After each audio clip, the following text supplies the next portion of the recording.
Hi, I'm Patricia Riddell. I'm a professor of applied neuroscience, and I'm here to tell you about one of the words that I think is most exciting in the English language, and that's epigenetics. Now, most people know that genetics is the study of how we pass DNA from parent to child. So you get one strand from your mum, one strand from your dad, and that comes together to create a unique individual. So everybody's DNA is different. And that's kind of where we thought it ended, but it's not.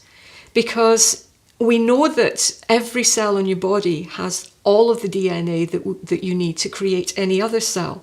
So only parts of the DNA are activated in any given part of your body. One bit will be activated to make a skin cell, a different bit to make a cell in your eye, a different bit to make a cell in your heart. And the study of epigenetics is now telling us that we can change the way that our DNA is activated within our own lifespan. Now, to give you a simple example of that, if you want to build muscle, then you need to activate the DNA that creates more muscle. And so that would be an epigenetic change in the muscles of your arm. But we can also have epigenetic changes in the brain.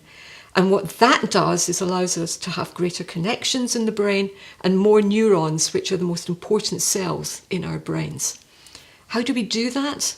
Well, epigenetics is turned on by our own experience. If you always do what you've always done, then you don't need to change.